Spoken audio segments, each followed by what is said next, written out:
Well, as you can see, I'm looking out the window of my car. It has been raining last night. In fact, it was raining as recently as a few minutes ago. It's now 8 o'clock, and I'm trying to decide what to do. It's a little bit colder and obviously rainier than I expected. This is the area outside my campground I'm showing you. A couple other unexpected developments. I was trying to upload a YouTube video last night, and I thought maybe it would upload overnight. Instead, what happened is trying to find a signal was a major battery drain, and my phone died. So now I'm trying to also charge my phone. There's a good chance I will not be able to take much video today at all if I don't have a phone that I can count on using. And the forecast, at least in Grand Junction, calls for off and on more rain today. And granted, I'm not going to be literally in Grand Junction, but I'll probably have to deal with that too. Now, it's not that I can't handle it being colder and wetter.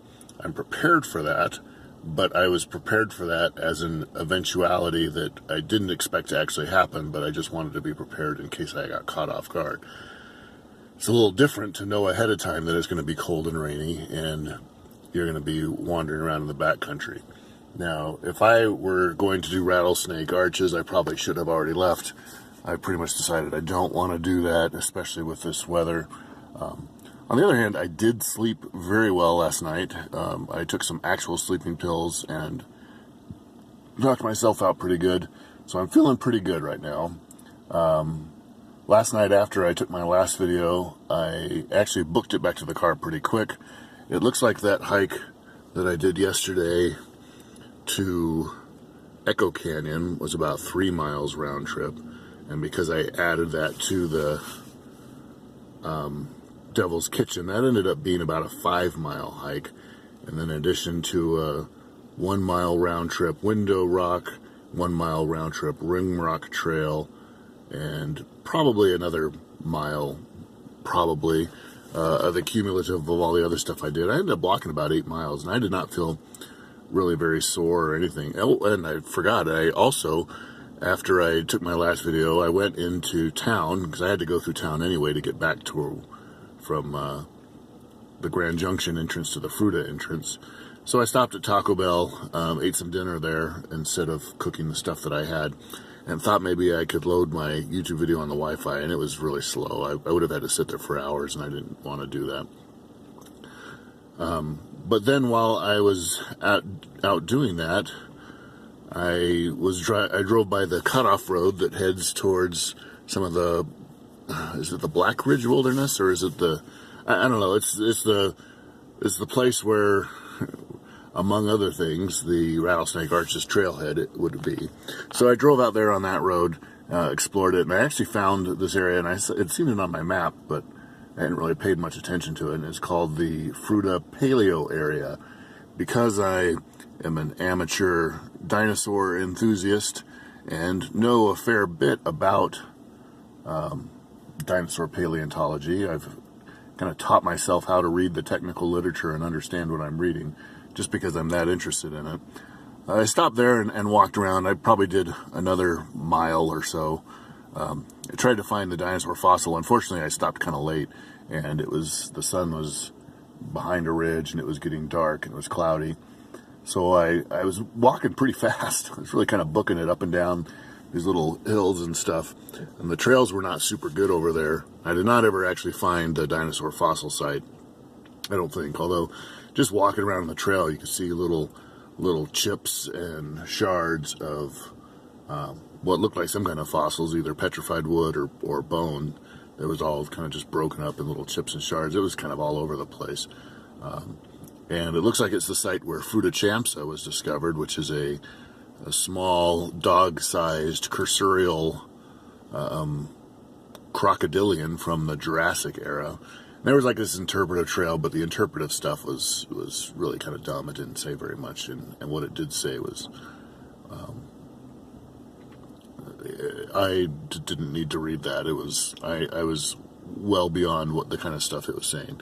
So anyway, there's another mile. I walked probably a good 9 miles yesterday, which is almost as much as I did the first day, and this was supposed to be my relaxed day off, and it still felt like a relaxed day off, and Maybe part of it is I'm getting a little bit in the zone. I was really sore the first day because it was the first day.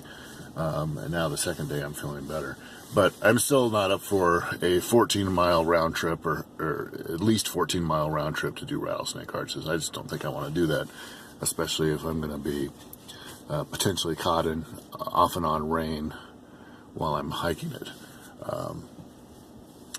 So I didn't get any video of any of that. I did take some pictures though. And now I'm trying to decide what I want to do. I definitely want to spend the day wisely. It's my last day here. I need to pack up I'm sleeping here one more night, but I need to pack my stuff up, and I'm gonna be in Moab tomorrow. Moab and Green River kind of area. My plan is to actually sleep in the car again, kind of on the road near Goblin Valley State Park on the BLM. There's what they call it kind of dispersed camping. It's really just the road. There's some flat areas on the side of this little BLM road where people set up campers and cars and stuff and sleep, and they call that primitive camping. So that's what I'm going to do, because it's free. There's no services there. There's just flat ground. There's no water. There's no trash. There's no bathrooms. There's no nothing, which is fine. I'm used to that. So my plan tomorrow is I'm going to drive. I drive fairly close to Moab anyway, so I'm just going to take a little bit of a detour, and I think go hike the Fisher Towers Trail, which it's supposed to be a pretty short one, and I kind of wish that I had done it. And then I'm going to go up to Goblin Valley State Park. I'm not going to actually do Goblin Valley itself, I don't think, but right next to it is a slot canyon, Little Wild Horse and Bell Canyons, and make a little loop. And I'm going to try and do those, and then I'm going to sleep there. And then on Friday, I'm going to head up into either Salt Lake or Provo, depending on where my family is at the time, and meet up with them, take a shower. We're going to go see Shazam. We're going to put all my daughter's stuff, which has been in storage, in this car. That's the reason I brought it. And then we'll head home. So I just need to decide what I'm going to do today, and I'll probably log on a little bit later after I've decided. But clearly I'm kind of weighing my options with this weather of how much of an extreme day do I want to do a big long hike, or do I want to cut some hikes short, go see several different places, and just kind of take it a little easier. I'm trying to decide still. Oh, and also the fact that my phone, I need to spend some time in the car so my phone can charge. The more time I spend in the car, the more charged it will be, and the more likely that I'll be able to use it without it dying on me. So there's that too. Okay, so I drove out to Rabbit Valley. It's about 15 miles or so west of Fruita, and it's almost at the Utah border. Not that Fruita is very far itself, it's only less than 20 miles, but we got off on exit 2, which is right there. And right off the interstate. I was going to go that way and hike Rabbit Mesa, I probably still will. But I saw this trail through time, little mini trail. It's like a mile and a half, a little bit more than a mile and a half.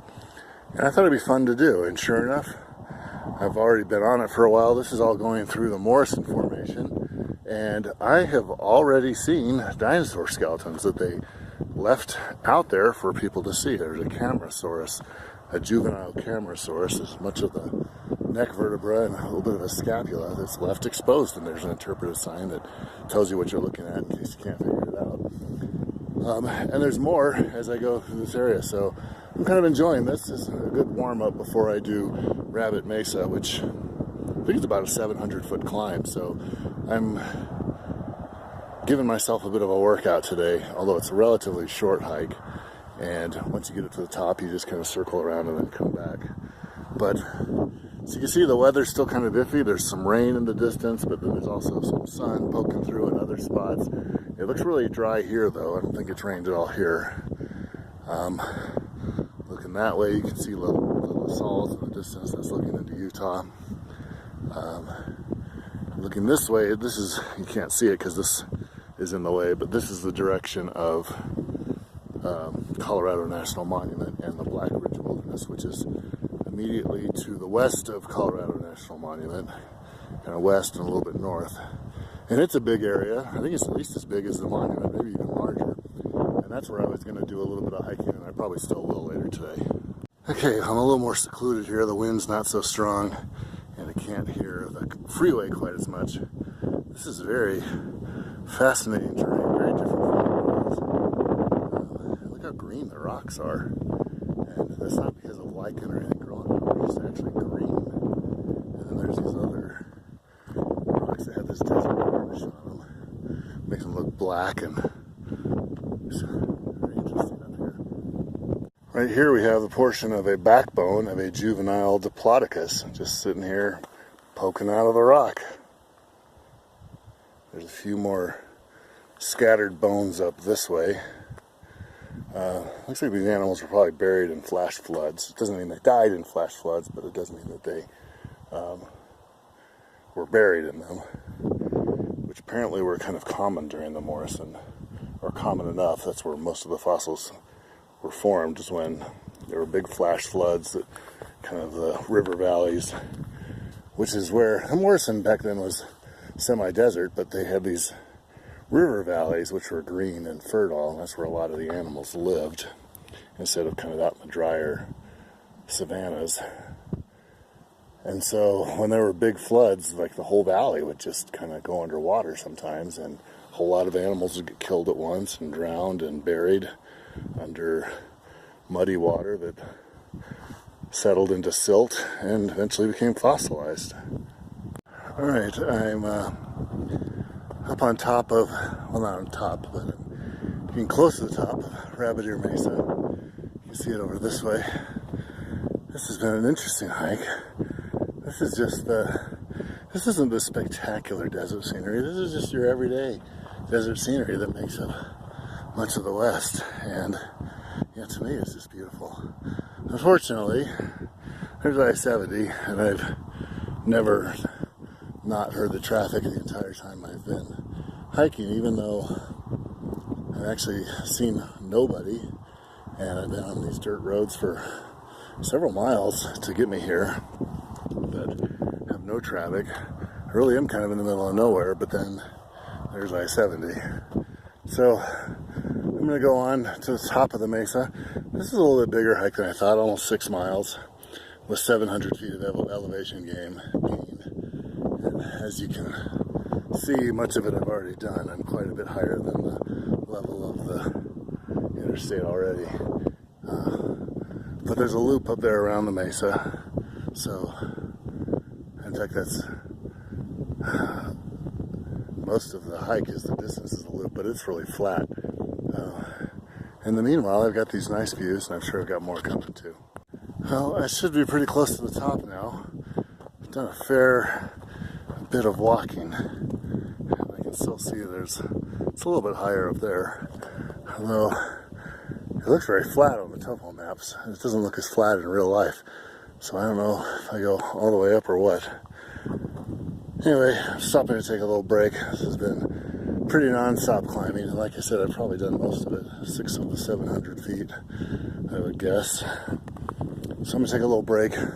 Not for too long. It's a little cool and windy. The sun has at least come out, which is nice, although if you look back there and some of the other directions, which are now blocked off by the ridge, there has been rain around me. It did sprinkle on me a little bit earlier. It was really kind of cold and windy when I was doing the dinosaur hike a little bit earlier. Here I'm just getting these great views. I'm standing here kind of on the edge. The trail's just right there, about 15 feet. I walk to the edge to have a seat, drink some water, take a break, and I'll get moving again in just a few minutes. Alright, looking the other direction. I'm still not quite at the top, but I hadn't really seen this view yet. This is looking towards Grand Junction, way out there in the distance. And over here is Compagre Plateau, I think. And past that is kind of all the canyon lands where I've been. Beautiful view this way too. Well, I'm at a little bit of a loss. There's a cairn right there, and another one back there a little bit. That's where I came from. But where does the trail go from here? I don't think I see any other cairns this way. I don't see them around up that way. I've already looked. There's this interesting little gorge. Do I go through it? And what's this? Is this supposed to be a cairn? If it is, where's the next one? Anyway, yeah, I gotta figure out where to go. Okay, yeah, so you do go up the gorge. I saw some footprints in the dirt, and now here's the trail again. Weird, not very well marked. Well, I stopped again briefly after I got out of that ravine. I had to scramble over some very rough rocks, as you can see. And I also finished the water bottle that was in my hip belt. So I had to take my backpack off, switch out water bottles. So I had to stop anyway. You can see there's a lot of rain over there. That's where I have been the last few days. If I were over there, I would be probably getting rained on. And it may yet come over this direction. I've been sitting for a couple minutes now, so I'm feeling a little bit cool again. But when I'm moving, and I'm also in the shadow right now, there's a cloud over me. You can kind of see there's a lot of dramatic lighting with clouds and sunlight. But when the sun comes out and I'm moving, it gets plenty hot. I wouldn't mind a little bit of a sprinkle. But when I'm sitting and it's shady like this, it gets kind of cool. And there's a breeze that blows through and makes me feel like if I stayed here much longer, I need to pull my fleece out. Down there, you can see the Colorado River cuts through there. This is a gorgeous view. I'm still not at the top. I'm a little surprised because I feel like I've been almost at the top for a long time. And instead of getting to the top, I'm kind of just wandering all over the place, it feels like. So I gotta keep getting up there, and it looks like I've got to dip down before I climb back up. But, you know, I keep thinking I gotta be about at the top, but I'm still not there yet. Well, I briefly lost the trail and was wandering around over there, and I could tell I wasn't right, but then I saw these cairns. Found the trail again. It looks like I have come to the junction. This trail is shaped kind of like a lollipop or a balloon on a long string. So I've now climbed up the string, and now is the loop. Goes that way, you can see, and goes that way, you can see. And either way leads back to the same big rock pile. I had thought and been told that it was pretty flat, but clearly this trail is not flat yet. It must go a little bit higher before it flattens out. But still, this is an encouraging sign. It means that I'm making some decent progress.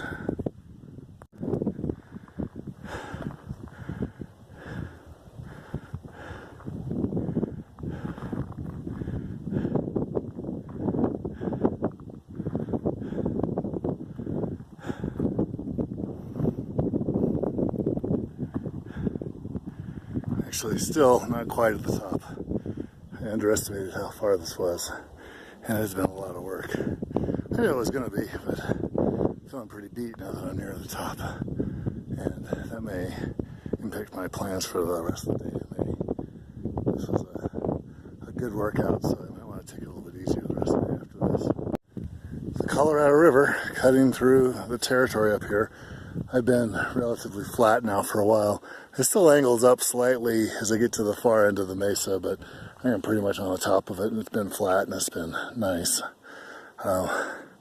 Came up really high. I mean, I was below the level of I-70, which you can probably see down there with the little tiny trucks and stuff going on it. And this has been an odd contrast in many ways, this hike. A couple miles before I hit the trailhead, I passed the last parked car that I saw. There's some equestrian parking and ATV parking and some other stuff going on when you first turn off the interstate. But I had to drive a couple more miles and I didn't see anybody there. I was the only person at the trailhead, and I haven't seen anybody at all on this hike. I have solitude like you would not believe. In fact, so much solitude that I'm seriously considering giving myself a water bottle bath taking off all my clothes, giving myself a water bottle bath when I get to the car, because it's been a few days. I've been camping and not had access to a shower. And I just feel that alone. But at the same time, I've never really been free of the noise of I-70, and I can hear it in the background. Right now it's pretty muted, but most of this hike I've been able to hear it. So it's this odd contrast. You know, look over there too. You can see the little towns, you can see the railroad tracks and the pipeline. You don't feel like this is completely unspoiled wilderness, but you feel like it's mostly untouched wilderness, and just not a lot of people come up here. Not a lot of people have done very much to it. There's just very, very light touch. A few roads, a few railroad tracks. Down there in the valley, there's a couple little towns. But yeah, the solitude up here is really quite amazing, and the views, as you've been able to see, are spectacular. And I still have to loop around the other side of the mesa where I'll get to see different views. And as I was climbing up, I got a preview of what that was likely to look like. But I really enjoyed this. This was a lot of work. And after I hit the fork, I actually had the steepest and the roughest part of the entire climb, and it was really surprisingly tough. And I had to use my hands to climb up a lot. I'd use my trekking poles or I would have fallen over. I mean, it was a tough climb, but it was worth it. In fact, maybe I appreciate it even more because it was tough. And I really have enjoyed being up here, feeling as alone as I do, and just enjoying these magnificent views where I can see for miles and miles and miles in pretty much every direction. Look at these absolutely phenomenal views. This is I've come around to an angle that I couldn't see before, and all of this territory is opening up, and it is just absolutely spectacular. Obviously quite a bit above the level of the river. You can see all those sandstone levels down there. There's actually a train coming over here. Another reminder that I'm not quite as alone as I feel like I am. But this is just really phenomenal up here. And I've come almost around the mesa. I guess a little bit more around that edge, and then I kind of start heading back. And then it'll be all downhill. And then I think I'm going to give myself that that water bottle bath. And then I think I might go get some Jimmy John's, because I saw one in town. And then we'll see if I want to go see anything else or not. I had planned, I'm going to stay one more night in the campground there at Saddlehorn. And I had planned to take a long day, kind of stopping at Moab, and then actually car camping one more time near Goblin Valley State Park. But I'm actually thinking of cutting that just a little bit short. And I will still go through Moab, but rather than car camping at Goblin Valley, I'll just push on and get to Salt Lake and meet my family a little bit early tomorrow night instead of the day after. That way we don't have to feel stressed about getting the rental car that my wife has turned in. I don't know, I feel like as much as I enjoy being alone, I kind of miss my family, and I kind of feel like they maybe miss me. I hope so anyway. And they could use my help. And so I'm seriously thinking about doing that. It'll cut my hiking a little bit short, but I've done quite a bit and really enjoyed myself and really pushed myself in some ways. These climbs have been, they were no picnic. They were pretty rough and they were pretty far. And, if I were younger and thinner, especially thinner, it wouldn't be that big of a deal, but I'm not. So it was a good exercise for me to make sure I can do it. A little bit later in the year, I'm going hiking with Adam and Laura and their family up at Isle Royale. And we won't have a lot of big climbs there, but we will probably do bigger mile days. 9-10 mile days will be normal. Maybe there's even some 12, 13, 14 mile days. I can't remember which. And, we'll see how well I do there. I'm confident after this trip that I can do it, because The only thing that really kills me is going uphill for hundreds and hundreds of feet, and I don't have to do that at Isle Royale. So this is good. I could stand to get in some better shape before that happens, but even if I end up not, at least I know that I can handle it because I can handle the stuff that I did here today. Well, I didn't need a break, but I decided to take one and just sit here and enjoy this view. I put all that work into getting up here, and it seems like somehow if I just glance at it, take a few pictures, and then hurry and move on, I am spectacularly missing the point. And I enjoy coming up into the wilderness because I just enjoy it. I don't enjoy all the walking necessarily. It's just that's part of getting up to places like this. What I enjoy is just being in places like this. So I didn't need a break, but I was coming around kind of the mesa. The trail was starting to curve, and pretty soon I will be on the backside if I keep moving. And I decided I'm just going to sit, and I'm going to take my backpack off. We'll pull my fleece out so I don't get too cool sitting here, because it's still kind of a cool day, and it's kind of breezy up here too.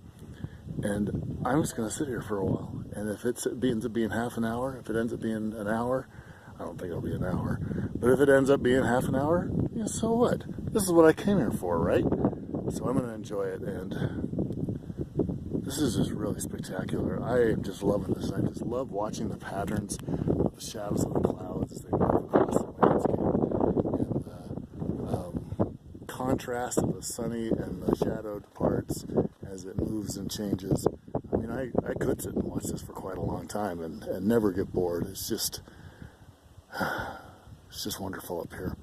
I'm really glad I decided to do this hike. It was kind of a little bit on a whim, and it was, you know, like my third or fourth string hike, and it ended up being the one that I did, and I'm really glad that I did. And in fact, in a lot of ways, over there is kind of where the monument is and where the Black Ridge Wilderness is, and that's where I guess I was going to be doing more stuff. And I've just been noticing there's been rain over it all day long in that general area. So I definitely came to the right spot, and if I had really understood how incredible these views are up here, this would have been definitely a first string hike and not a third or fourth string that I kind of just got to almost by accident, because this has been great. It was a lot of work. It was hard to get up here, but man, it sure is wonderful now that I'm here.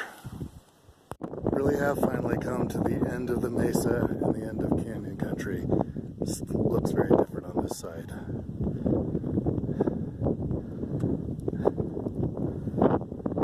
Premature in saying we're done with Red Rock. There's another canyon that I couldn't see from my angle, but kind of get past this little ridge here, you can see we're kind of more back in the I-70 basin where the red rocks are deep underground, and we have more of this type of stuff up on top, and it has a very different look. It's not the canyon lands, it's kind of more of the Morrison greenish gray stuff, which I actually like too. So I might take some video over on the other side. If it's not too windy, hopefully you can hear what I'm saying.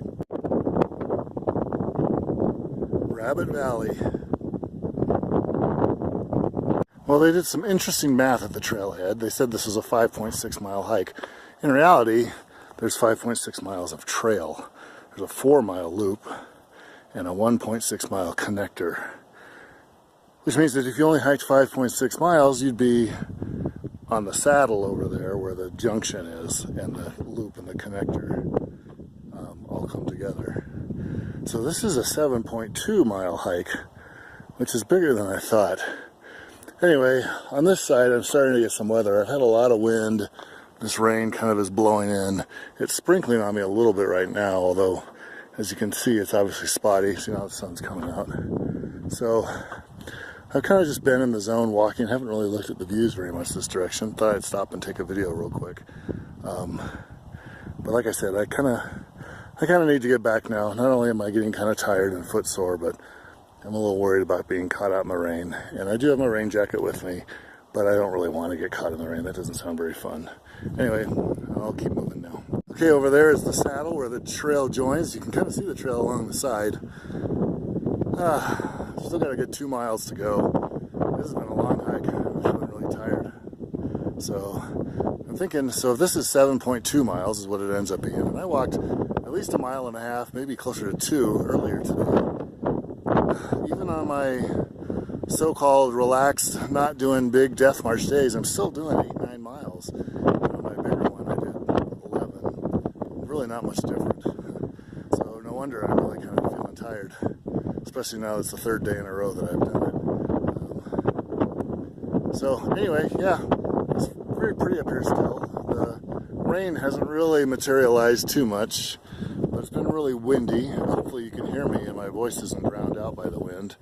But it's really pretty up here. I really like this Rabbit Valley view. It's very different than the canyons on the other side, but it's still pretty in its own way, and it's really grand, and it's just huge, and you can just see so far, and it's really pretty amazing. Anyway, like I said, trail kind of winds along the side of the mesa here, right there in the saddle. See how there's kind of like the little dip and then the bump? That's called a saddle. Right there in the middle of that is where I will rejoin the straight trail that goes to the trailhead, and then I've got to follow that back. It'll be almost all downhill, and I'll be pretty beat by the time I get to the car. I'm in this really pretty ravine kind of coming down the side of the mesa. Unfortunately, I had to come down into the ravine, and now I have to climb back up the other side over there. They did a good job, whoever made the trail, of not doing it too steep, just straight up and down. They kind of went out to where it was shallower, lengthened it, went along the sides. But when sacrificing steepness, you get length, so I'm going to have to climb a bit. And I don't know how long ago it's been, but it seems like a while. When I made the video where I was talking about, look at the cliffs while I'm talking, they're prettier. I was making the video where I was talking about being worried about the weather. Kind of flipped a psychological switch in my mind, and now I'm just kind of done with the hike and I just want to get back. And unfortunately, I still have a long ways to go. But psychologically, now I'm just kind of like, okay, I'm done and I just want to get back. So it's made it harder. I've been feeling this, I don't know, lack of motivation, really tired. I'm just kind of trudging along slowly, feeling like I just want to be back at the car. I had to force myself to think about other things, so I'm not just thinking about what am I going to do when I get to the car? What am I going to do when I get back to town? What am I going to do? All these things that I'm going to do when I'm done with the hike. But you can't be done until you're done. I can't just quit and magically snap my fingers and get to the car. I've got to walk the rest of the way out. So yeah, something to watch out for. I think there's the weather that kind of did it to me, even though the rain never really materialized. There's been a lot of cloudiness, a lot of wind, and I was worried about it getting rainy. And that's kind of what I think tripped that psychological switch in my mind. And that was the point where I kind of just said, okay, I've seen everything on this hike now that I want to see. Now I just want to be done. So anyway, yeah, down this ravine, it's kind of pretty. I like it. I have to climb up over it though now, and then when I do, go around the side just a little bit more and I'll be at the saddle, and then I'll really be on the home stretch. What an incredibly lovely little meadow. Even though I'm feeling done and wishing that I was back at the car, I'm still finding ways to surprise and delight myself as I take this hike. Right there is the saddle, so it's only a couple 100 yards away or so, yeah, maybe a quarter mile. And then at that point I'll be going down. I've actually been descending a lot, and it's been really slow work because it has been pretty hard on my knees, and I've been very careful. This trail is you can see here, is extremely rocky and often very steep, and it is just not a very easy trail to hike on. It's kind of funny, I was noticing down there at the kiosk at the trailhead, they rated this trail as easy to moderate, and it is by far the hardest one I've done. There are other ones in the monument that are rated strenuous that were easier than this, so I don't know where they got that rating from, but I would say this is the hardest one I've done. Part of it too, maybe it's the third day, and I'm just kind of starting to feel a little bit worn out because it's the third day, I'm not nearly as fresh. But it's also been it's a tough trail, and if you want to hike it, you better be prepared for it to be kind of tough.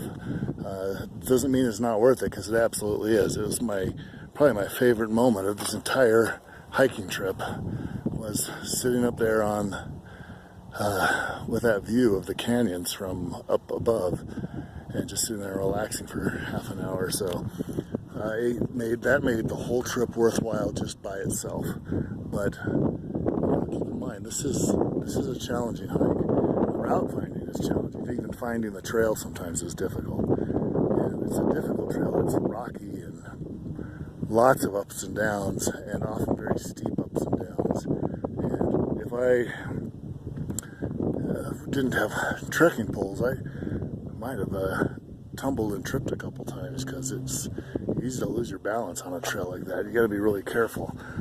Part of that's because, like I said, my knees are not as strong as they used to be, and I just have to be a little bit extra careful on them. But if I were younger, it probably wouldn't be as big a deal. But this is a difficult trail.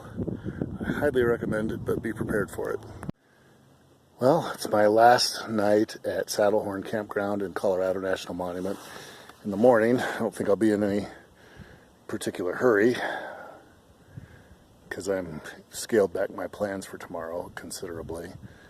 I'm going to cut some of it out, and I'm going to make it all the way into Salt Lake or Provo or wherever it is my family is going to be tomorrow night, and meet up with them. So I've already packed up my tent. I've already packed up all my stuff. In the morning, really all I need to do is probably, brush my teeth, go to the bathroom, put some different clothes on probably, and drive away as soon as I get up. So I'll probably hit the road fairly early, because I don't have anything much I need to do in the morning. I'm spending tonight, and I'm sure this will look like a crazy silhouette because the sun's right there, spending my last night at the campground out on the patio. As you can see, I'm sitting about 6-7 feet away from the edge of the cliff of Fruta Canyon, and I'm just going to sit here and watch the sunset and snack on some craisins, and that will be that. And then I'm going to head to bed. Just want to give you a quick update on my hike that I finished. It's funny, I kind of got a second wind, if you will, psychologically at some point, and I'm not sure. I think what started happening is that every time I'm backtracking on a trail where I've already gone one way and I'm having to retrace backwards to get to where I started, it always seems like it's really a lot faster. Now in this case, it still took a while. I'm pretty sure I've seen online that somebody with a GPS tracked that hike, and it was both higher and in elevation gain and longer than the officially reported length and height. And of course, the net elevation gain is the only thing that they report, not the gross elevation gain. So it was hard work, but when I kind of got to the junction where I was then backtracking, it seemed like it went pretty quick, and I kind of got a second wind. I did wipe out once on some slick rock, totally lost my balance, even with the trekking poles, and fell flat on my face. Luckily, it could have been a lot worse. I didn't get hurt at all, but would have been a little bit embarrassing if anybody had been there. Of course, nobody was. I got back to the car, and of course, nobody was there. I did stand there next to the car in the parking lot and wearing nothing but my flip-flops, and gave myself a shower with about 3 water bottles and some shampoo. So I feel quite a bit better. And then I stopped at Jimmy John's, like I said. And ate dinner. So, I'm feeling pretty good. When I got to the car, I took some ibuprofen too to head off the soreness and stiffness. And I had a pretty good evening.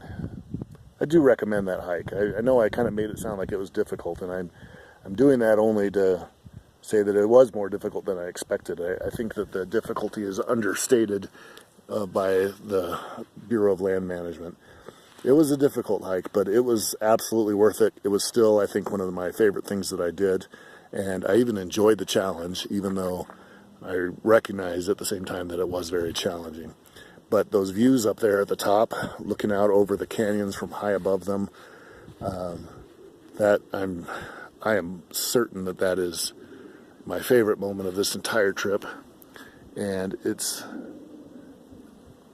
good enough that it justifies everything else that happened in the meantime.